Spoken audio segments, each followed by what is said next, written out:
Hello dear students, मैं हूं सिंटू सुमन। आपका स्वागत करता हूं आपके अपने चैनल एजुकेशन पॉइंट पे।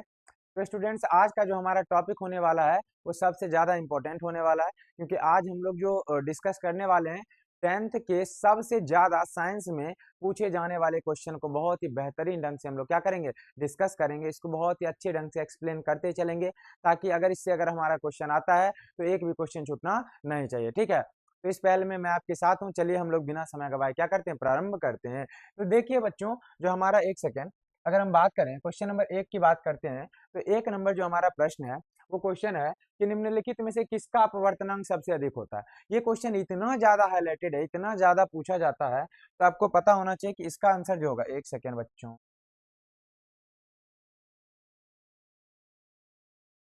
हाँ, देखिए चलिए स्टार्ट करते हैं। तो ये जो हमारा है ऑप्शन नंबर क्या हो जाएगा, बी बिल्कुल ही सही उत्तर हो जाएगा। ये हीरा जो है इसका अपवर्तनांक सबसे ज्यादा होता है। ठीक है, ये आपको ध्यान रख लेना है। ठीक है, सबसे ज्यादा जो अपवर्तनांक होता है वो हीरा का होता है। ये बात आपको ध्यान रख लेनी है। ऑप्शन नंबर क्या हो जाएगा हमारा, बी बिल्कुल ही क्या हो जाएगा, सही उत्तर हो जाएगा। ठीक है, चलिए अगला जो हमारा क्वेश्चन है बच्चों, कि किस लेंस में मुख्य फोकस किसी लेंस में मुख्य फोकस की संख्या कितनी होती है। ठीक है, तो आपको पता होना चाहिए बच्चों कि किसी भी लेंस में अगर हम मुख्य फोकस की चर्चा करें तो मुख्य फोकस की संख्या हमेशा कितनी होती है, 2 होती है। ऑप्शन नंबर बी बिल्कुल ही हमारा राइट उत्तर हो जाएगा। चलिए आगे हम बढ़ते हैं। अगला जो क्वेश्चन है कि दाढ़ी बनाने में कौन सा दर्पण का प्रयोग किया जाता है। तो दाढ़ी बनाने के लिए बच्चों आपको पता होना चाहिए कि अवतल लेंस का प्रयोग किया जाता है। तो दाढ़ी बनाने के लिए अवतल लेंस का प्रयोग किया जाता है। इस अकॉर्डिंग ऑप्शन नंबर बी बिल्कुल ही क्या हो जाएगा, सही उत्तर हो जाएगा। चलिए अगला जो हमारा क्वेश्चन है कि अवतल दर्पण की फोकस दूरी एवं उसकी वक्रता त्रिज्या के बीच क्या संबंध है। और ये क्वेश्चन लॉन्ग क्वेश्चन में भी आता है। ठीक है, ये आपको सिद्ध करने के लिए बोल देगा, तो आपको पता होना चाहिए कि अवतल दर्पण और फोकस दूरी में यही संबंध है कि जो फोकस दूरी होती है वो उसकी वक्रता त्रिज्या की आधी होती है। ठीक है, यानी एफ बराबर आर बाय 2 होती है। ठीक है, ये आपको भली भांति क्या होना चाहिए, याद होना चाहिए। ये बात आपको याद रख लेना। इस अकॉर्डिंग देखिएगा तो ऑप्शन नंबर सी बिल्कुल ही हमारा क्या हो जाएगा, राइट उत्तर हो जाएगा। ठीक है, इस क्वेश्चन को अच्छे से रिवाइज करके जाना है, क्योंकि ये बहुत ही ज्यादा इंपॉर्टेंट।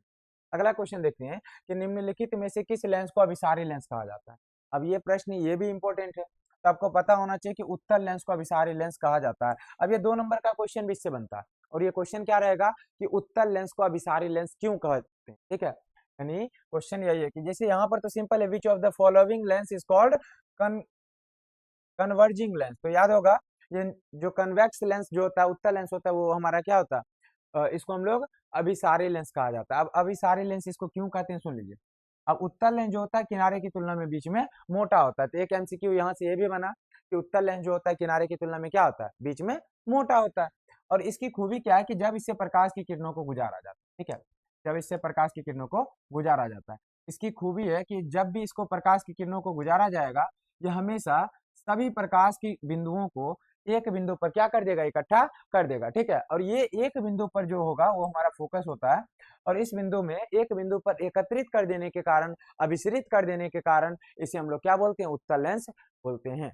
ठीक है, तो इस क्वेश्चन को आप 2 नंबर में पूछा जाएगा, कैसे लिखिएगा, यानी चूंकि जो उत्तल लेंस होती है किनारे की तुलना में बीच में क्या होती है, मोटी होती है। जब इससे प्रकाश की किरण को गुजारा जाता है, ये सभी प्रकाश की किरणों को एक बिंदु पर एकत्रित कर देती है, जिसके कारण से इसे हम लोग क्या कहते हैं, अभिसरित, मतलब एक बिंदु पर अभिसरित कर देती है, जिसके कारण इसे अभिसारी लेंस कहा जाता है। ऑप्शन नंबर बी बिल्कुल ही क्या हो जाएगा, राइट उत्तर हो जाएगा। चलिए अगला हम क्वेश्चन देखें कि दृश्य प्रकाश की किरणें जो किस वर्ण का तरंग दैर्घ्य न्यूनतम होता है। याद रखिएगा, यहाँ पर क्वेश्चन बोला गया न्यूनतम। अगर हम तरंग दैर्घ्य की बात करें तो सबसे पहले यहाँ पर ये क्वेश्चन आता है कि तरंग दैर्घ्य ये क्या है। यह आपको पता होना चाहिए कि ये भी एक लंबाई का मात्रक। इसका आंसर याद रखिएगा, इसको किस में मापा जाता है, तरंग दैर्घ्य को एंगस्ट्रम में मापा जाता है। और एक एंगस्ट्रम जो होता है वो 10⁻⁻10 मीटर के बराबर होता है। यहाँ से एक क्वेश्चन ये भी आता है। ठीक है, और अगर हम बात करें कि तरंग दैर्घ्य सबसे ज्यादा हाई यानी उच्च तरंग दैर्घ्य की बात करें, वो लाल रंग का होता है। किस रंग का होता है, लाल रंग का होता है। अगर हम सबसे निम्न तरंग दैर्घ्य की बात करें, वो किस रंग का होता है, बैंगनी रंग का होता है। ऑप्शन नंबर देख लीजिए, अगर हम तरंग दैर्घ्य न्यूनतम की बात कर रहे हैं तो ऑप्शन नंबर बी बिल्कुल ही हमारा क्या हो जाएगा, राइट उत्तर हो जाएगा। ठीक है, ऑप्शन नंबर बी बिल्कुल ही हमारा सही उत्तर है। और यहाँ से ये भी क्वेश्चन इंपॉर्टेंट है कि एक एंगस्ट्रम का मान कितना होता है। तो याद रखिएगा, एक एंगस्ट्रम का मान 10⁻⁻10 मीटर होता है। अगला क्वेश्चन है कि तारों का टिमटिमाना प्रकाश की किस घटना को दर्शाता है। ये आपको पता होना चाहिए कि the twinkling of the stars represent which phenomenal of light. ठीक है, ये आपको पता होना चाहिए कि ये रिफ्रैक्शन ऑफ लाइट, ठीक है, यानी प्रकाश का अपवर्तन का घटना है। ठीक है, तो चूंकि आप लोग को पता होगा कि हमारा जो वायुमंडल है वो अस्थिर है। जब तारे हमारे पृथ्वी की तुलना में काफी दूरी पर है, और काफी दूरी पर होने के कारण जब उनसे प्रकाश की किरणें आती हैं तो क्या होता है कि बहुत ज्यादा धूल कण वायुमंडल होने के कारण कहीं उच्च तापमान कहीं निम्न तापमान, और इसके कारण गैस जो अस्थिर है जिसके कारण प्रकाश जो आते हैं वो क्या होते हैं, थोड़े से इधर उधर करके आते हैं, जिसके कारण बोल सकते हैं कि प्रकाश अपने मार्ग से विचलित होते हैं, और मार्ग से विचलित होने की घटना क्या होती है, प्रकाश का अपवर्तन होता है। ठीक है, ये बात आपको ध्यान रखनी है। अगला जो हमारा क्वेश्चन है कि निम्नलिखित में से किसमें प्रकाश की चाल सबसे अधिक होती है। तो प्रकाश की चाल सबसे अधिक निर्वात में होती है। बच्चों अगर आप ऑप्शन देखिएगा, ऑप्शन नंबर सी क्या है, बिल्कुल ही राइट उत्तर है। अब निर्वात में आपको ध्यान रखना है कि इसमें प्रकाश की चाल 3 × 10⁸ अगर हम बोले 3/8, 1 2 3 4 5 6 7 और 8 मीटर प्रति सेकंड, 1 सेकेंड में बउआ, 1 सेकेंड में 3 लाख किलोमीटर ये प्रकाश ट्रेवल कर सकते हैं 1 सेकेंड में। ठीक है, अगर मैं इसे लाख में तब्दील करूं तो इस टाइप से 1 सेकेंड से 3, ठीक है, और 5 जीरो को हम लोग लाख बोल सकते हैं, और 3 को अगर मीटर में बदले तो ये किलोमीटर हो सकता है। यानी 3 लाख किलोमीटर प्रति सेकंड, यानी प्रकाश की किरण 1 सेकेंड में 3 लाख किलोमीटर डिस्टेंस तय कर सकती है। चलिए अगला हम क्वेश्चन देखते हैं, प्रकाश के अपवर्तन के कितने नियम हैं। तो याद होना चाहिए बच्चों कि प्रकाश के अपवर्तन के 2 नियम हैं। याद रखिएगा वो 2 नियम कौन कौन से हैं। तो पहला नियम ये हो सकता है बच्चों, याद रखना है कि किसी भी वर्ण के लिए आपतन कोण की जया, इसे हम लोग जया, जया को याद रखिएगा, साइन का ही हिंदी रूप है जया। ठीक है, तो किसी भी आपतन कोण की जया और अपवर्तन कोण की जया, ठीक है, का अनुपात एक नियतांक होता है। ठीक है, इसे ही स्नेल का नियम कहते हैं, और ये प्रकाश के अपवर्तन का एक नियम हो गया। अब एक नियम ये होता है कि आपतन कोण की, एक सेकेंड, ये पहला नियम, आपतन कोण की जया अपवर्तन कोण की जया का अनुपात क्या होता है, एक नियतांक होता है। इसे हम लोग किस नियम के नाम से जानते हैं, इसे हम लोग स्नेल का नियम भी कहते हैं। क्या कहते हैं, स्नेल का नियम। ठीक है, ये बात आपको ध्यान रखनी है। और दूसरा क्वेश्चन क्या हुआ सुनिएगा, दूसरा ये है कि आपतित किरण, अपवर्तित किरण तथा आपतन बिंदु पर डाला गया विलंब तीनों क्या होता है, एक ही समतल में होता है। ये इसका दूसरा नियम है। ठीक है, इस प्रकार से अगर हम देखें तो इस प्रकार से कितने नियम है इसके, 2, और ये 2 नंबर का क्वेश्चन भी इंपॉर्टेंट है कि स्नेल का नियम क्या होता है। ठीक है, इस टाइप से आएगा तो क्वेश्चन लिख सकते हैं। अगला जो क्वेश्चन है हमारा कि जल विद्युत संयंत्र किस ऊर्जा को विद्युत ऊर्जा में रूपांतरित करता है। तो आपको पता होना चाहिए कि जब अगर हम, आपने अक्सर सुना होगा कि पानी से बिजली बनाई जाती है, तो वही यहाँ पर क्वेश्चन है कि पानी को अगर एब्जॉर्ब करके रखेंगे, इकट्ठा करके रखेंगे, उसके बाद उससे बिजली बनाई जाती है। और यहाँ पर पानी को क्या किया जाता है, रोक कर रखा जाता है। और यहाँ पर जब बांध से पानी कैसे बनता है, टरबाइन कैसे घूमता है, इसे मैं एक वीडियो में एक्सप्लेन कर दूंगा। ठीक है, यहाँ पर याद रखिएगा वो स्थितिज ऊर्जा के कारण यहाँ पर क्या होता है कि विद्युत का निर्माण होता है, विद्युत का उत्पादन किया जाता है। ठीक है, तो ये क्या है, विद्युत संयंत्र जो होते हैं वो क्या करते हैं, स्थितिज ऊर्जा को विद्युत ऊर्जा में क्या करते हैं, तब्दील कर देते हैं। चलिए अगला जो हमारा क्वेश्चन है बच्चा कि जलता हुआ मोमबत्ती बदलता है। तो सबसे पहला मोमबत्ती क्या है। तो मोमबत्ती बउआ, मोमबत्ती अगर आपसे पूछा जाएगा तो कहिएगा मोमबत्ती एक हाइड्रोकार्बन है, जो कि मैंने पिछले वीडियो में बताया भी। ये एक प्रकार से क्या हाइड्रोकार्बन है। हाइड्रोकार्बन कहिएगा इसका फॉर्मूला क्या होता है, C25H52। अब यहाँ पर आप देख पाएंगे कि यह एक यौगिक है, और यहाँ पर आपको पता होना चाहिए कि यह एक क्या है, रसायन है, केमिकल है, जिसके कारण से इसमें क्या होगा, रसायन ऊर्जा को, ये क्या है, रासायनिक, इतना बात तो कंफर्म है, ये क्या है, ये केमिकल है, और इसमें क्या होता है कि रासायनिक ऊर्जा को ये क्या करता है, प्रकाश ऊर्जा में तब्दील कर देता है। क्योंकि मोमबत्ती जब जलता है उसमें केमिकल रिएक्शन होते हैं। ठीक है, इसका फॉर्मूला याद रखिएगा, मोमबत्ती का क्या है फॉर्मूला है, केमिकल फॉर्मूला ऑफ मोमबत्ती। ठीक है, इसको आराम से याद कर लीजिएगा। ठीक है, कैंडल्स का ये फॉर्मूला। चलिए अगला जो क्वेश्चन है, एक विद्युत सेल से धारा प्राप्त करने पर इनके सिरों के बीच विभवांतर का मान विद्युत वाहक बल की तुलना में क्या हो जाता है। याद रखिएगा, विद्युत वाहक की तुलना में ये क्या होता है, इसका मान बहुत ही ज्यादा बढ़ जाता है। ऑप्शन नंबर ए बिल्कुल ही राइट उत्तर हो जाएगा। अगला क्वेश्चन है कि प्रतिरोध का मान बढ़ाने के लिए प्रतिरोधों को किस क्रम में जोड़ा जाना चाहिए। तो आपको पता होना चाहिए कि प्रतिरोधों को मुख्यतः 2 क्रम में जोड़ा जाता है, एक हमारा श्रेणी क्रम है और एक समांतर क्रम है। अगर श्रेणी क्रम का समतुल्य प्रतिरोध अगर हम ज्ञात करना चाहेंगे तो इसका सामान्य जो सूत्र होता है R1 R2 R3, इस तरह से जितने भी क्या होंगे, अगर हमारे पास जितने भी मतलब दिए रहेंगे, जितने प्रतिरोध दिए रहेंगे वही हमारा क्या हो जाएगा। ठीक है, तो हम सभी प्रतिरोधों को अगर हम श्रेणी क्रम में जोड़ते हैं तो जो भी प्रतिरोध हमें दिया रहेगा उसका समायोजन करने पर, जोड़ने पर हमें समतुल्य प्रतिरोध प्राप्त होगा। तो जैसे मान लीजिए एक 5 ओम का प्रतिरोध है, दूसरा अगर 6 ओम का प्रतिरोध है और तीसरा मान लीजिए 6 ओम का प्रतिरोध है, तो 12 6 6 12 और 5 17 ओम, यानी अगर इस सबका समतुल्य प्रतिरोध निकाला जाएगा तो 17 ओम हो जाएगा, जिसके कारण इस तरह से हम बोल सकते हैं कि प्रतिरोध का मान बढ़ गया। तो किस क्रम में जोड़ने पर, तो यहाँ पर याद रखिएगा ये सीरीज में जोड़ा जाता है, श्रेणी क्रम में जोड़ा जाता है, यानी प्रतिरोधों को कुछ इस तरह से जोड़ा जाता है। ये बात भली भांति ध्यान रख लीजिए, ये हमारा क्या है, एक श्रेणी क्रम है। अगर प्रतिरोधों को अगर हम इस तरह से जोड़ें, ठीक है, अगर हम कुछ इस तरह से जोड़ते हैं बच्चों, ये हमारा क्या होता है, ये समांतर क्रम होता है। ठीक है, याद रखिएगा अगर हम एक लाइन से जोड़ दें, पुलवा एक लाइन से बना दें, ये हमारा श्रेणी क्रम है, जबकि ऊपर नीचे करते हैं तो ये हमारा क्या हो जाता है, समांतर क्रम हो जाता है। अगला जो क्वेश्चन है कि विद्युत चुंबक बनाने के लिए किसका प्रयोग किया जाता है, तो आपको पता होना चाहिए कि विद्युत जो चुंबक बनाया जाता है उसमें नरम लोहा का प्रयोग किया जाता है। ऑप्शन नंबर क्या हो जाएगा, बी बिल्कुल ही राइट उत्तर हो जाएगा। ठीक है, ये क्वेश्चन इतना ज्यादा इंपॉर्टेंट है कि आपको इसको बहुत ही अच्छे से क्या करना है, याद कर लेना है अच्छे से।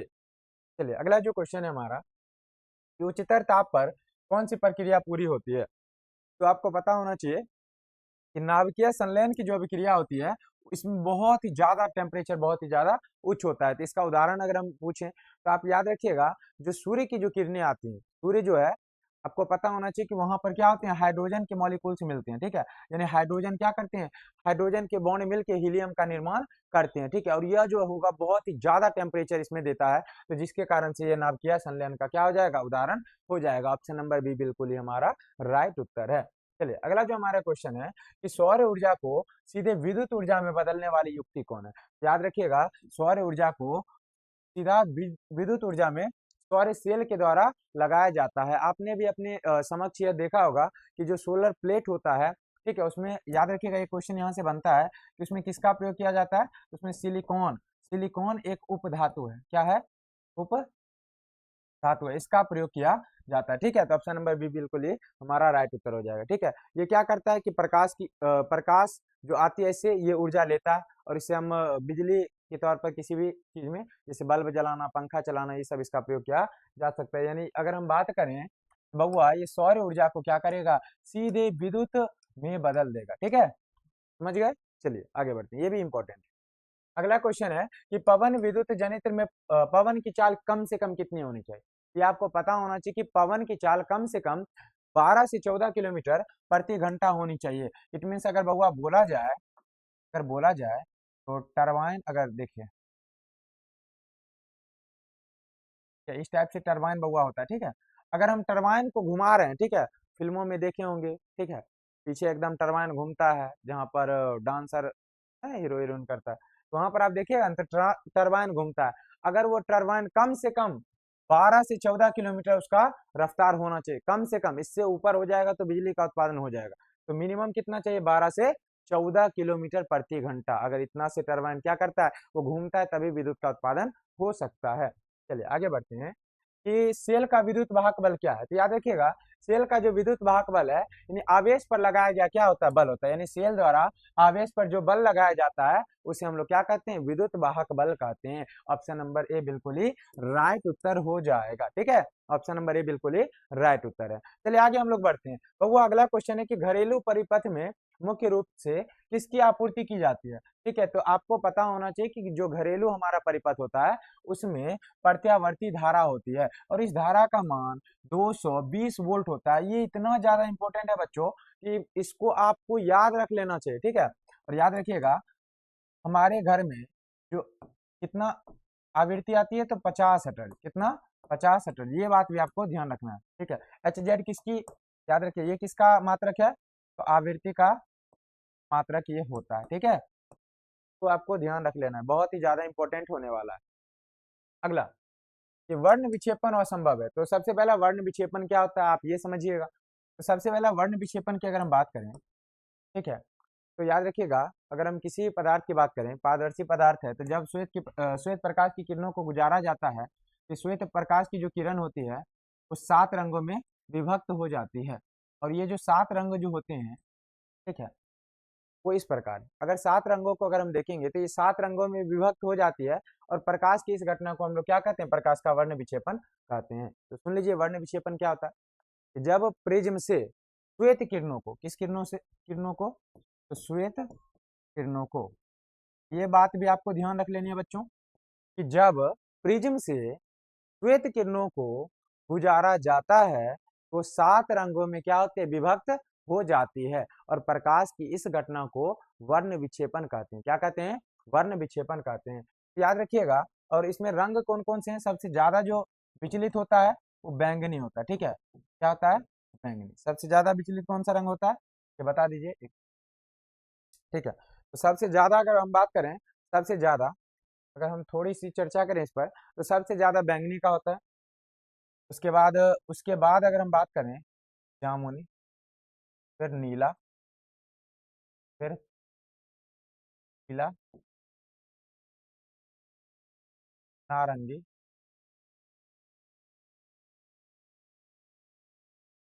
सेकंड चौथा नंबर में तो हरा होता है भाई। यहाँ से बच्चों थोड़ा सा हमारा,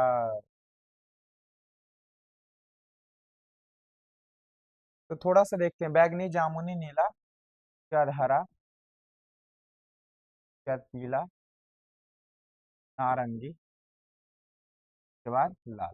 ठीक है, तो कुल आपको 7 कलर अगर आप याद रखना चाहें तो यहाँ पर याद रख सकते हैं। ठीक है, ये हमारा क्वेश्चन है कि प्रकाश की वर्ण विक्षेपण आपको समझ में आ गया होगा। यानी जब श्वेत प्रकाश की किरणों को प्रिज्म से गुजारा जाता है, ये श्वेत प्रकाश की किरणें 7 रंगों में विभक्त हो जाती है। और प्रकाश की इसी घटना को हम लोग क्या कहते हैं? प्रकाश का वर्ण विक्षेपण कहते हैं। क्या कहा जाता है? प्रकाश का वर्ण विक्षेपण कहा जाता है। और एक बात ये भी ध्यान रखिएगा, इन प्रकाश की किरणों को जिन पर्दे पर प्राप्त किया जाता है उसे वर्णपट कहते हैं। क्या कहते हैं? वर्णपट कहते हैं। ये भी इंपॉर्टेंट हो जाता है। और याद रखना, रखना क्या है, इसमें आपको प्रकाश को गुजारना पड़ेगा। और कोई माध्यम यहाँ पर क्या है, यानी एक प्रकाश की किरण किसी माध्यम में गुजर रही है, और निर्वात क्या है, इसमें कोई भी माध्यम नहीं है, तो यहाँ पर ये घटना घटित नहीं हो सकती, जिसके कारण असंभव की घटना कहाँ है, मतलब वर्ण विक्षेपण कहाँ असंभव है? ये निर्वात में असंभव, क्योंकि निर्वात में कोई भी कण मौजूद नहीं है, कोई भी माध्यम, एक ही माध्यम है। यहाँ पर क्या है कि प्रकाश की किरण एक माध्यम से दूसरे माध्यम में जा रही है। सबसे पहला हमारा क्या है? हवा है। फिर एक प्रिज्म आ गया, जो कि कांच भी मान सकते हैं। इस टाइप से एक दूसरा माध्यम आया, फिर से हवा में गया, तो माध्यम चेंज हुआ ना। और यहाँ पर आप देख पाएंगे कि निर्वात में कोई अन्यत्र माध्यम ही नहीं होता है। ठीक है, तो इस टाइप से ऑप्शन नंबर क्या हो जाएगा? बी हो जाएगा। चलिए आगे बढ़ते हैं कि वायु में रखा एक कांच का प्रिज्म आपतित किरण को मोड़ देता है। सबसे पहले वो वायु है। वायु हमारा क्या है? तो बोलिएगा वायु जो हमारा है विरल माध्यम है, कोई दिक्कत बिल्कुल नहीं। और कांच हमारा क्या है? कांच हमारा सघन माध्यम। और जब आपको पता होना चाहिए बच्चों कि जब प्रकाश की किरण विरल माध्यम से सघन माध्यम में जाती है तो वो क्या होती है? विलंब की ओर मुड़ जाती है, आधार की ओर मुड़ जाती है। ऑप्शन नंबर क्या हो जाएगा? डी बिल्कुल ही सही उत्तर हो जाएगा। क्या हो जाएगा? ऑप्शन नंबर डी हो जाएगा। चलिए आगे हम बात करते हैं। अगला जो हमारा प्रश्न है कि जिंक और ऑक्सीजन, ये सभी देखिए, इस में थोड़ा सा मिसप्रिंट हो गया है, या फिर जो कह लीजिए, मैं रिएक्शन को यहाँ पर लिख देता हूँ, समझिएगा। सबसे पहला हम जिंक को लेते हैं, इसकी अभिक्रिया ऑक्सीजन से करवाते हैं। तो आपको पता होना चाहिए कि जिंक की अभिक्रिया ऑक्सीजन से करवाने पर ये हमारा क्या होता है? जिंक ऑक्साइड बनता है। क्या बनता है? जिंक ऑक्साइड बनता है। जिंक ऑक्साइड बनता है। तो यहाँ पर फिलहाल इसको समीकरण को संतुलित करने के लिए यहाँ पर हमको 2 लगाना ही हो। अब ऑक्सीजन 2 हो गया, 2 इधर, 2 इधर। अब देखिएगा, ये जो हमारा ऊपर में दिया गया, इसमें आपने एक बात गौर किया होगा, यहाँ पर ऑक्सीजन जो है जिंक के साथ यहाँ पर क्या हो गया? ऐड हो गया। और ऑक्सीजन का संयोग ऑक्सीकरण कहलाता है, ऑक्सीडाइजेशन कहलाता है, उपचयन कहलाता है। दोनों में से कोनो ऑप्शन रहेगा, मार दीजिएगा। ऑप्शन नंबर डी देखिए, उपचयन है, जो कि क्या है? इसका राइट उत्तर हो जाएगा। चलिए आगे देखिएगा। क्वेश्चन है कि क्वेश्चन क्या है कि खाने वाला सोडा का रासायनिक सूत्र। याद रखिएगा, खाने वाला जो सोडा होता है उसका फॉर्मूला क्या होता है? NaHCO3। इसको हम लोग क्या कहते हैं? इसको कहते हैं खाने वाला सोडा, या फिर इसको सोडियम बाइकार्बोनेट भी कहा जाता है। ये बात भी याद रख लेना, सोडियम बाय कार्बो, ठीक है, ये बात भी आपको भली भांति याद रख लेना। ये अमोनियम क्लोराइड का फॉर्मूला, ये अगर हम बात करें इसमें, अगर हम Na2CO3 इंटू 10H2 बउआ लगा देते 10 गो जल का मोल, ये हमारा हो जाता है धोवन सोडा का फॉर्मूला। किसका हो जाता है? धोवन सोडा का, ठीक है। ये भी आप याद रख सकते हैं, ठीक है। ये क्वेश्चन बहुत ही ज्यादा इंपॉर्टेंट हो जाता है। आगे बढ़ते हैं। अगला जो हमारा क्वेश्चन है कि कमरे के ताप पर द्रव अवस्था में रहने वाला धातु कौन? तो सबसे पहला यहाँ पर आपको कंफ्यूजन नहीं रखना, क्योंकि यहाँ पर अगर हम धातु की चर्चा करें, अगर हम अधातु की बात करें, इस तरह से दो क्वेश्चन आते हैं। सबसे पहले अगर धातु की बात करें, Hg, हाइड्रोजीरम, मरकरी, पारा, जो कह लीजिए, ठीक है। अगर हम अधातु की बात करें तो हमारा ब्रोमीन होता है। क्या होता है बच्चे? ब्रोमीन होता है। अगर हम इसकी परमाणु संख्या की बात करें 80, परमाणु संख्या अगर इसकी बात करें 35, ठीक है। इस प्रकार से अगर आप देखिएगा तो यहाँ पर आपको साफ नजर आ रहा होगा कि अगर हम धातु की क्वेश्चन की चर्चा करें, यहाँ पर हमारा क्या हो जाएगा? ब्रोमीन हो जाएगा, यानी ऑप्शन नंबर, सॉरी, धातु में क्या है? मरकरी, पारा है, ठीक है, ऑप्शन नंबर बी हो जाएगा। अगर अधातु का था तो अधातु में हमारा क्या होता है? ब्रोमीन होता है। कमरे के ताप पर ये क्या होता है? द्रव अवस्था में ये दोनों याद रखना। अगला जो क्वेश्चन, आवर्त सारणी के शून्य समूह का तत्व कौन सा है? तो आपको एक बात पता होना चाहिए कि शून्य समूह में कुल 7 तत्व हैं, ठीक है। ये जो हैं और 7वां अभी 118वां तत्व क्या हुआ है? खोज हुआ है। तो याद रखिएगा शून्य समूह जो है वर्ग 18 के समूह को कहा जाता है, वर्ग 18 के समूह को कहा जाता है। ये आपको ध्यान रखना है। इसमें जो कुल जो तत्व हैं उसको मैं लिख रहा हूँ, यहाँ पर ध्यान रखिएगा, ठीक है, इसको याद रख लेना है। सबसे पहला एक helium, neon, argon, krypton, जेनन, radon और उसके बाद ऑर्गेन्सन। कुल मिला के इतने हमारे तत्व क्या हैं शून्य समूह में, ये बात आपको ध्यान रख लेना। इसको अक्रिया गैस कहा जाता है। क्या कहा जाता है? अक्रिया गैस। तो अक्रिया गैस में देखिएगा यहाँ पर आपको दिख रहा होगा कि अक्रिया गैस ही हमारा क्या है? शून्य समूह का तत्व है। तो ये भी क्वेश्चन आ सकता है कि शून्य समूह के तत्व किसको कहा जाता है? तो बहुआ बोलिएगा वर्ग 18 को शून्य समूह का तत्व कहा जाता है। शून्य समूह के तत्वों की संयोजकता कितनी होती है? तो कहिएगा शून्य होता है। तो इसकी संयोजकता कितनी हो गई? शून्य होती है। क्वेश्चन कहेगा इसके बाह्यतम कक्षा में कितने इलेक्ट्रॉन होते हैं? तो बोलिएगा 8 इलेक्ट्रॉन होते हैं।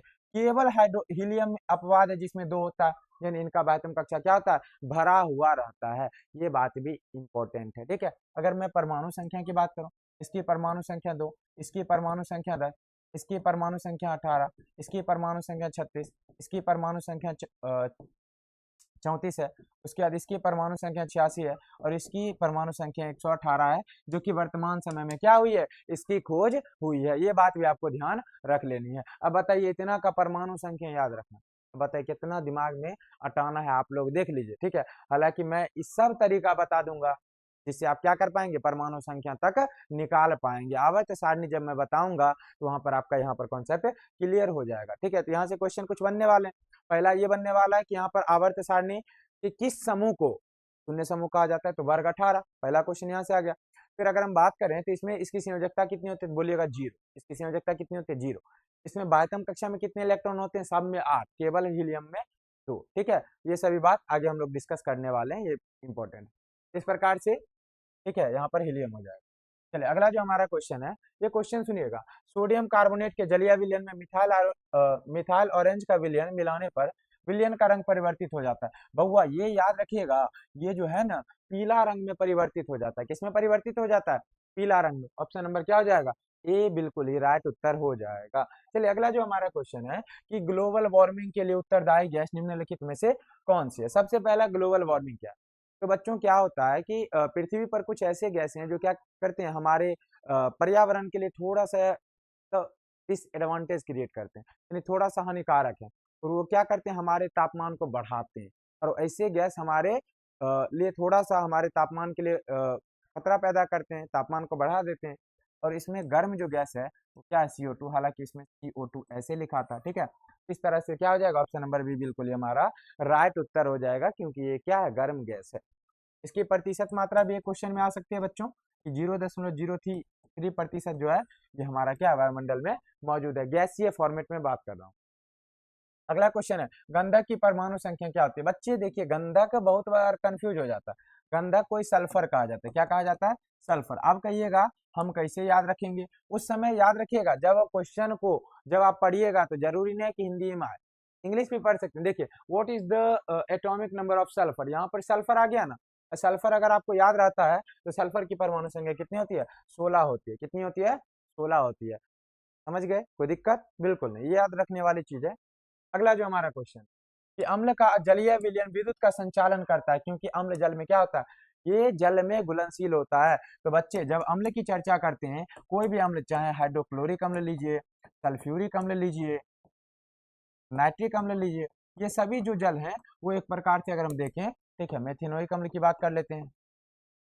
ये सभी अम्ल जो हैं वो जल में क्या है? घुलनशील है। और जल में घुलनशील है और ये जल में घुलकर क्या करते हैं? तो बोलिएगा बउआ, ये आयन प्रदान करते हैं। यानी जल में घुलकर आयन प्रदान करने वाले ये क्या है? तो यहाँ पर हम बता रहे हैं कि ये आयनित हो जाते हैं, यानी आयन को मुक्त करते हैं। ठीक है, ये बात आपको ध्यान रखनी होगी कि जितने भी अम्ल होते हैं वो जल में घुलकर H+ आयन प्रदान करते हैं। और जबकि जो भस्म होता है वो क्या करता है? भस्म की अगर हम चर्चा करें तो भस्म जल में घुलकर क्या होता है? OH आयन प्रदान करता है, OH- आयन प्रदान करता है। ठीक है, ये बात आपको ध्यान रखना। चलिए, ठीक है, ये सब याद रख लेना। इसे हम लोग सल्फ्यूरिक अम्ल का फॉर्मूला है। इस बैटरी में सल्फ्यूरिक अम्ल ये पाया जाता है। या मासे रस में हाइड्रोक्लोरिक अम्ल पाया जाता है। ये हमारा नाइट्रिक अम्ल, ये भी क्वेश्चन इंपॉर्टेंट हो जाता है। ये मेथेनोइक अम्ल जो कि चींटी के डंक में पाया जाता है, इसे फॉर्मिक अम्ल भी कहा जाता है। ये बात भी आपको ध्यान रख लेनी है। चलिए अगला जो क्वेश्चन है कि अधिकतर धातुओं के ऑक्साइड क्या होते हैं? तो याद रखने वाली बात क्या है, यहाँ पर क्वेश्चन क्या आता है, अगर मैं बात करूं धातु के ऑक्साइड, तो धातु के ऑक्साइड जो होते हैं बउआ वो क्षारीय होते हैं। क्या होते हैं? क्षारीय, या फिर इसी को आसमिक भी बोला जाता है। तो सबसे पहला एक क्वेश्चन यहाँ से आ गया, अगर हम धातु की बात करें तो धातु के ऑक्साइड क्या होते हैं? क्षारीय या भास्मिक होते हैं। जबकि अगर मैं अधातु की चर्चा करूं तो अधातु के जो ऑक्साइड होते हैं वो क्या होते हैं? अम्लीय प्रवृत्ति के होते हैं। याद कैसे रखना? तो अ से अधातु, अ से अम्लीय। तो यहाँ पर क्या है? अम्लीय मारेंगे? तो बोलिएगा गुरुजी अम्लीय नहीं मारेंगे। क्यों? क्योंकि ये अधातु आता तब अम्लीय मारते। यहाँ तो अधातु नहीं बल्कि क्या है? धातु। तो अम्लीय नहीं होगा मतलब क्षारीय होगा। ठीक है, ऑप्शन नंबर क्या हो जाएगा? ए हो जाएगा। ठीक है, बिल्कुल ये सही उत्तर है। ठीक है, इसको भली भांति देखिए, मैं क्वेश्चन को डील इसलिए कर रहा हूँ ताकि आने वाले अगर बोर्ड एग्जाम में अगर ऐसे क्वेश्चन आए तो आपको ज्यादा दिमाग ना लड़ाना। अगर आप अच्छे से कॉन्सेप्ट को समझ रहे हैं, ये आपके लिए बहुत ही आसान होने वाला। चलिए आगे बढ़ते हैं। क्वेश्चन नंबर 32 है कि सोने में निम्नलिखित में से कौन सा धातु मिलाया जाता है? सबसे पहला आपको पता होना चाहिए कि जो हमारा क्वेश्चन आता है कि 24 कैरेट जो सोना होता है उसे हम लोग शुद्ध सोना कहते हैं। क्या कहा जाता है? शुद्ध। लेकिन शुद्ध सोना जो बउआ होगा इसका कोई भी आभूषण आभूषण नहीं बनाया जा सकता। इसका मतलब क्या हुआ कि आभूषण इसका तो बन नहीं सकता है। इसमें लगभग 2 कैरेट इसमें चांदी या फिर कॉपर, यानी अगर हम बात करें कॉपर या फिर एजी, दोनों में से कोई भी, कॉपर हो या फिर एजी हो, ये दोनों धातु में से कोई भी एक मिलाया जाता है। तो यहाँ पर देखिएगा कॉपर जिसकी परमाणु संख्या क्या होती है? 29 होती है।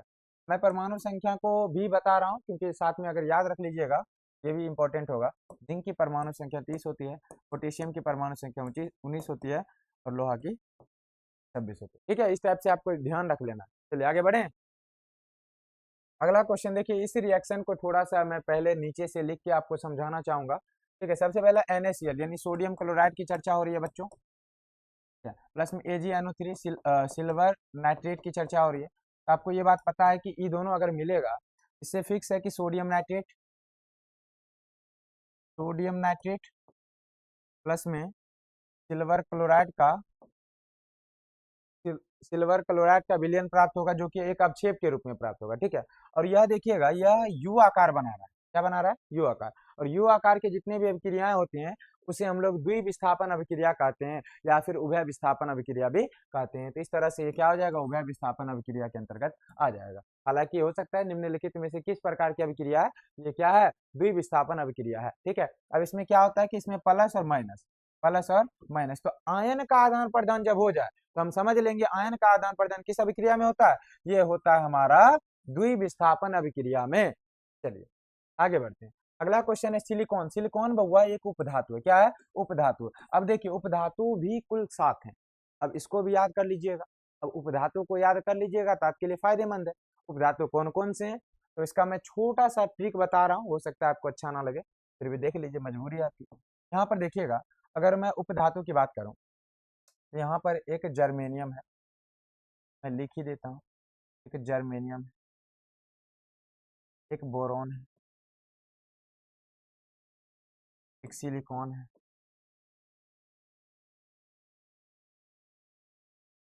एक आर्सेनिक है, एक एंटीमनी है,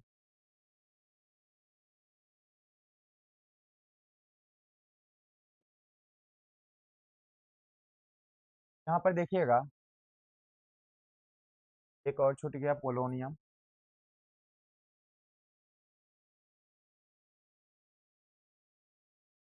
का हमारा टेलोरियम।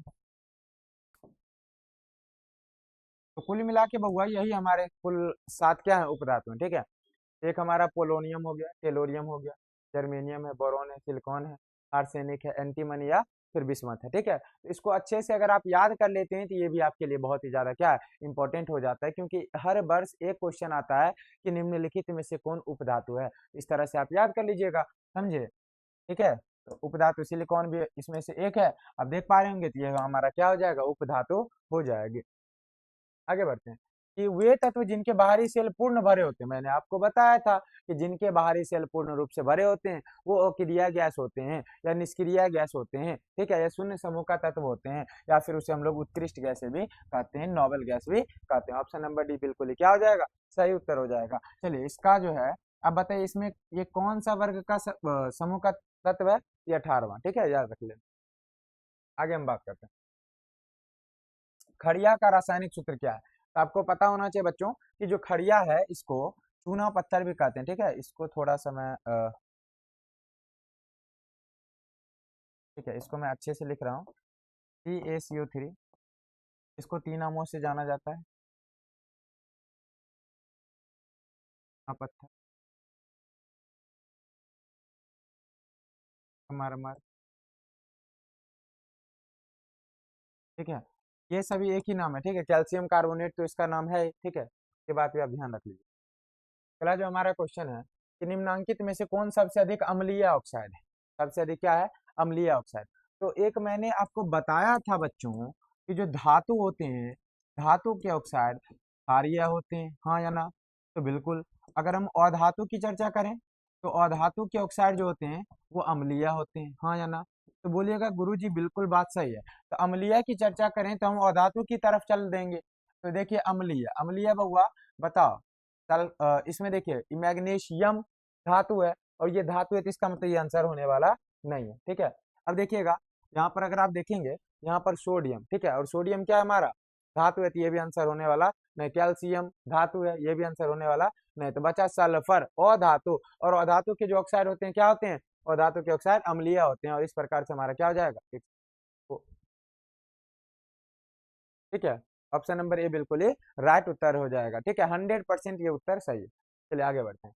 अगला जो क्वेश्चन है कि निम्नलिखित में से कौन एल्काइन समूह है, ठीक है। एल्काइन, एल्केन, एल्कीन, ये तीनों मैंने जस्ट अभी कुछ समय पहले ही पढ़ा है, ठीक है। यहाँ पर अगर आप इस वीडियो को देख रहे हैं तो पीछे जाके इसका पिछला वीडियो जो देखिएगा उसमें मैंने चर्चा की है कि एल्केन एल्केन क्या होता है, एल्कीन क्या होता है, एल्काइन क्या होता है, पूरे हाइड्रोकार्बन को पूरे बेसिक से बताया, ठीक है। तो उस टॉपिक को अगर आप देख लेते हैं तो कवर हो जाता है। तो आपको पता होना चाहिए कि मैं फॉर्मूला लिख रहा हूँ, ठीक है।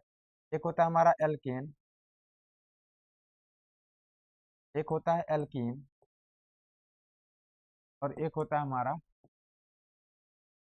अगर मैं बात करूं एल्केन का सामान्य सूत्र CnH2n+2, एल्कीन का सामान्य सूत्र CnH2n होता है, का सामान्य सूत्र CnH2n-2 होता है।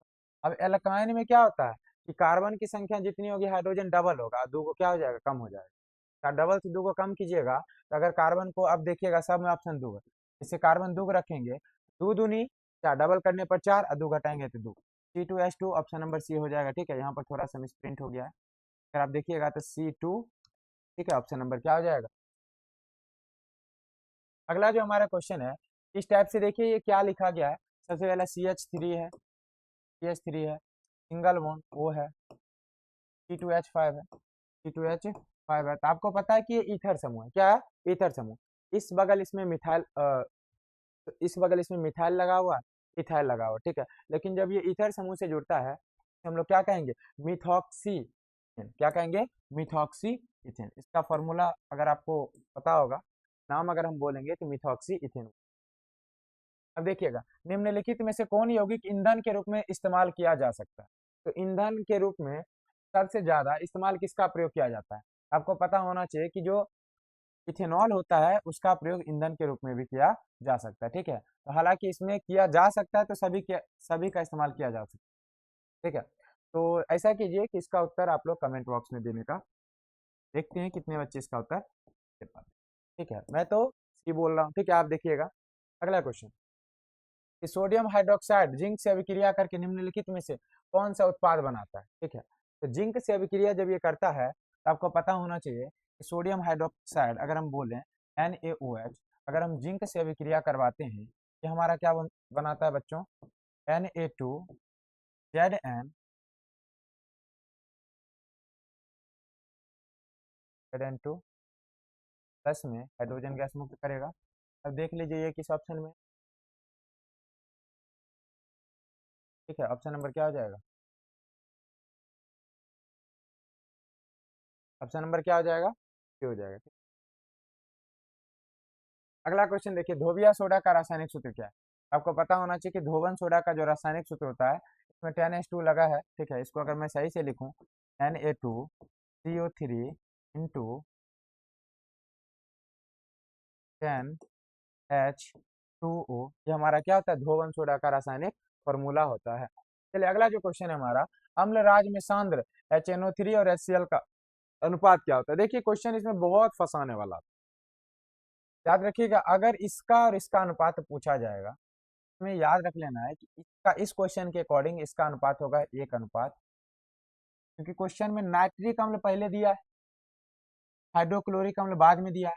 तो याद रखिएगा नाइट्रिक अम्ल इसमें 3 है, क्या लेना है? इसमें नहीं कुछ है तो 1 है, तो 1 का 3 लेना, उल्टा कर देना, ठीक है। तो ऑप्शन नंबर क्या हो जाएगा? ये हो जाएगा, ठीक है। लेकिन क्वेश्चन दे देता हाइड्रोक्लोरिक और नाइट्रिक अम्ल, तब उसका अनुपात पूछता तो 1 अनुपात क्या हो जाता? 3 नहीं होता, बल्कि 1 सेकेंड, थोड़ा सा, अम्ल राज में सांद्र इतना इतना का HCl का अनुपात होता है, ठीक है। अनुपात इसमें याद रखिएगा, क्वेश्चन थोड़ा सा कंफ्यूजिंग इसलिए हो जाता है, इसका आंसर ऑप्शन नंबर लीजिए, ठीक है। 3 अनुपात 1 होता है। आगे बढ़ते हैं, कि किसी अभिक्रिया में भाग लेने वाले पदार्थ क्या होते हैं? याद रखिएगा अभिक्रिया में भाग लेने वाले जो पदार्थ होते हैं वो अभिकारक कहलाते हैं। ऑप्शन नंबर क्या हो जाएगा? बी बिल्कुल ही सही उत्तर हो जाएगा, ठीक है। अभिक्रिया में भाग लेने वाले पदार्थ अभिकारक कहलाते हैं और अभिक्रिया के फलस्वरूप बने नए पदार्थ को प्रतिफल कहा जाता है, ठीक है, याद रखिएगा। चलिए अगला क्वेश्चन की ओर बढ़ते हैं, निम्नलिखित में से कौन अम्लीय ऑक्साइड है? तो जो धातु के ऑक्साइड होंगे वो क्षारीय होंगे, और अधातु के ऑक्साइड अम्लीय होंगे। तो अधातु को पहचानिए, अम्लीय मतलब अधातु। अब अधातु की पहचान करना है। अब देखिए अधातु की अगर हम चर्चा किया, कॉपर अधातु है, मैग्नीशियम है, कैल्शियम है, सल्फर है, तो बोलिए कॉपर नहीं है, मैग्नीशियम नहीं है, कैल्शियम नहीं, क्योंकि ये कॉपर एक धातु है, जबकि मैग्नीशियम यह भी एक प्रकार से क्या है? धातु है। मैग्नीशियम भी एक प्रकार से क्या है? धातु है। और जबकि कैल्शियम की बात की जाए तो ये भी एक प्रकार से क्या है? धातु है। जो सल्फर है बहुआ, ये अधातु है, और अधातु के ऑक्साइड क्या होते हैं? अम्लीय होते हैं। ऑप्शन नंबर क्या हो जाएगा? डी बिल्कुल ही राइट उत्तर हो जाएगा। आगे बढ़ते हैं, कि निम्नलिखित में से कौन सा पदार्थ है जलीय घोल लिटमस पत्र को नीला कर देता है? तो आपको मैं बता रहा हूँ, देखिए इसका ट्रिक याद रखिएगा, अनिल। क्या याद रख लेना है? अनिल। बोलिएगा अनिल का मतलब, याद रखिएगा अ से अनार नहीं बउआ, अ से तेरा है काजू, अ से हो जाएगा अम्ल, नी से हो जाएगा नीला, ला से हो जाएगा लाल, ठीक है। याद रखिए अगर कहीं अम्ल आता है बउआ तो नीला को क्या कर देगा? लाल कर देगा। और जबकि क्या बोला? लाल लिटमस पत्र को नीला कर देता है, यानी देखिए उल्टा बोल दिया, आपको समझना होगा। अगर नीला से लाल की ओर जाएंगे तब तो अम्ल बोलेंगे, और क्वेश्चन बोल देगा लाल से नीला, तब अम्ल नहीं होगा, तब भस्म होगा। क्या होगा? भस्म। यहाँ क्या बोल रहा है? लाल लिटमस पत्र को नीला कर देता है, तो लाल से नीला उल्टा आ रहा है, तो अम्ल की ओर नहीं जाएंगे, भस्म की ओर जाएंगे। नंबर क्या हो जाएगा? बी बिल्कुल ही सही उत्तर हो जाएगा। आगे बढ़ते हैं, अगला क्वेश्चन, स्वस्थ शरीर का सामान्य पीएच मान जो होता है, स्वस्थ शरीर का सामान्य पीएच मान 7 से लेकर 7.8 के बीच होता है। ऑप्शन नंबर देखिएगा सी बिल्कुल ही राइट उत्तर हो जाएगा। और एक क्वेश्चन रक्त से भी आता है, रक्त का पीएच मान, रक्त का पीएच मान याद रख लीजिएगा 7.4 होता है। ठीक है, ये क्वेश्चन बहुत ही ज्यादा इंपॉर्टेंट है। शुद्ध जल का पीएच मान, शुद्ध जल का पीएच मान, इसका शुद्ध जल का जो पीएच मान होता है वो कितना होता है, तो बिल्कुल 7 होता है। ये भी क्वेश्चन इंपॉर्टेंट है। ठीक है, तो इस टाइप से क्वेश्चन जब आएगा तो आपको ध्यान रख लेना है, समझे। इस टाइप से ये क्वेश्चन हाइड्रोक्लोरिक अम्ल का मान, पीएच मान, ठीक है, HCl, अमाशय रस का पीएच मान वो लगभग 1 के करीब होता है। ये क्वेश्चन भी इंपॉर्टेंट हो जाता है। MG एक ये क्वेश्चन आता है बउआ, इतना इंपॉर्टेंट है, इसका जो पीएच मान होता है 10.4 होता है। इसको क्या कहा जाता है बउआ, तो कहा जाता है milk of magnesia, milk of magnesia. ठीक है, अब ये कहाँ प्रयोग किया जाता है बउआ, याद रखिएगा ये किसके तौर पर प्रयोग किया जाता है कि जब हमारे शरीर में एसिडिटी बढ़ती है, जब हम कुछ भोजन खाते हैं, पका हुआ तेल तिल पका हुआ भोजन, तो वहाँ क्या होता है एसिडिटी की समस्या आती है, उसके उपचार के लिए किसका प्रयोग किया जाता है, एंटासिड का प्रयोग किया जाता है। और उसमें क्या होता है MgOH का होल ट्वाइस यानी मिल्क ऑफ मैग्नीशियम होता है, और जिसका पीएच मान 10.4 होता है। ये क्वेश्चन आने की बहुत ही ज्यादा संभावना है। चलिए अगला जो हमारा क्वेश्चन है कि निम्नलिखित यौगिकों में कौन जल में अविलय, सॉरी विलय और जल में घुल सकता है। तो आपको पता होना चाहिए कि जो जल में घुल सकता है, कार्बन डाइऑक्साइड, ना ना ये सब बेंजीन मीथेन, ग्लूकोज बहुआ, ग्लूकोज हमारे शरीर में भी रहता है। ठीक है, और याद रखिएगा तो ग्लूकोज जो होता है वो जल में क्या होता है, बिल्कुल ही विलय है, घुलनशील है। ठीक है, आगे बढ़ते हैं। अगला जो क्वेश्चन है निम्नलिखित में से कौन अम्लगम है। याद रखिए अम्लगम में एक ही कंडीशन है कि अगर कोई भी एक धातु हाइड्रोजीरम मरकरी पारा हो, इसमें से क्या होगा, अम्लगम हो जाएगा। तो अम्लगम में देखिएगा सोडियम और यहाँ पर एक धातु क्या आ जाएगा, मरकरी आ जाएगा, जिसके कारण से हमारा क्या हो जाएगा, बिल्कुल ही राइट उत्तर हो जाएगा। चलिए क्वेश्चन नंबर 49 देखिएगा, थोड़ा सा समझने का प्रयास करते हैं कि निम्नलिखित में से कौन सी धातु जिंक सल्फेट के विलयन से जिंक को विस्थापित कर सकती है। अब ये क्वेश्चन बहुत ही ज्यादा लॉजिकल, इसमें आपको कुछ चीजें याद रखने की जरूरत है। तो सबसे पहले सक्रियता श्रम आपको याद रखना होगा। क्या है सक्रियता श्रम, देखिएगा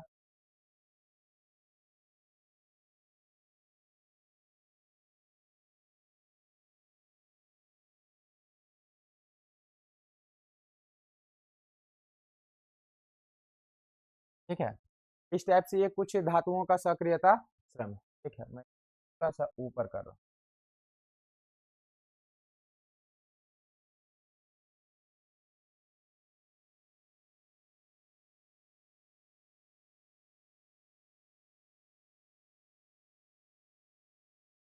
अब देखिएगा कुल मिला के हमारे समक्ष इतने धातु हैं। ठीक है, अब ये सक्रियता श्रेणी है, जैसे पहला पोटेशियम सोडियम, पोटेशियम है, सोडियम है, कैल्शियम है, मैग्नीशियम है, एल्युमिनियम है, जिंक या जस्ता है, फेरम यानी लोहा है, SN टीन, टीन का परमाणु संख्या 50 होता है, प्लम्बम सीसा 82 होता है, हाइड्रोजीरम है, सॉरी हाइड्रोजन है, कॉपर है, और यहाँ पर मरकरी या पारा है, इस टाइप से चांदी है, सोना है, प्लेटिनम है।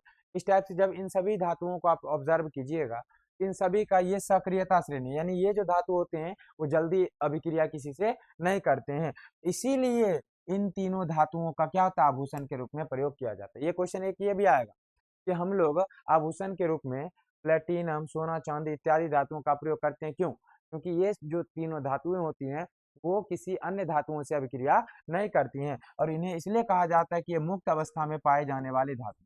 ठीक है, तो सोना, चांदी, प्लेटिनम ये तीनों क्या होते हैं, मुक्त अवस्था में पाए जाते हैं। खासकर सोना, प्लेटिनम तो बिल्कुल ही मुक्त अवस्था में पाया जाता है, ये जल्दी अभिक्रिया नहीं करता। अब क्वेश्चन क्या था, अब क्वेश्चन पर आते हैं कि निम्नलिखित में से कौन सा जिंक सल्फेट, जिंक सल्फेट का मतलब क्या हुआ कि ZnSO4, जिंक सल्फेट का मतलब ZnSO, जिंक सल्फेट को जिंक सल्फेट से जिंक को विस्थापित कर सकता है। याद रखिएगा जिंक को विस्थापित, सबसे पहला देखिए कॉपर, कॉपर आपको दिख रहा होगा, बिल्कुल यहाँ दिख रहा है जी। एल्युमिनियम, एल्युमिनियम यहाँ दिख रहा है, अब बोलिएगा एल्युमिनियम यहाँ दिख रहा है, यहाँ पर है। प्लेटिनम, बोलिएगा प्लेटिनम बहुत ही नीचे है, प्लेटिनम बहुत ही नीचे है। और यहाँ पर हमारा क्या है, जिंक।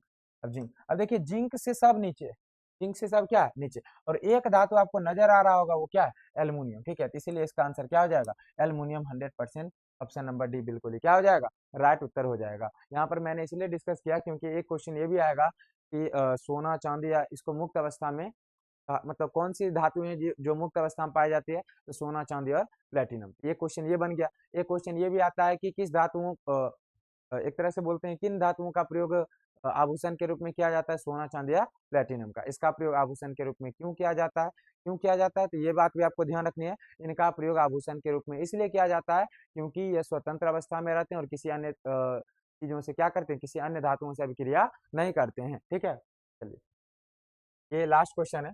ऑक्सीजन युक्त रक्त को हृदय से शरीर के विभिन्न भागों में ले जाने वाले जो रक्त वाहिनियां क्या होती है, उसको बताना। ठीक है, तो आपको पता होगा कि हमारे शरीर में रक्त वाहिनियां 4 होती हैं। ठीक है,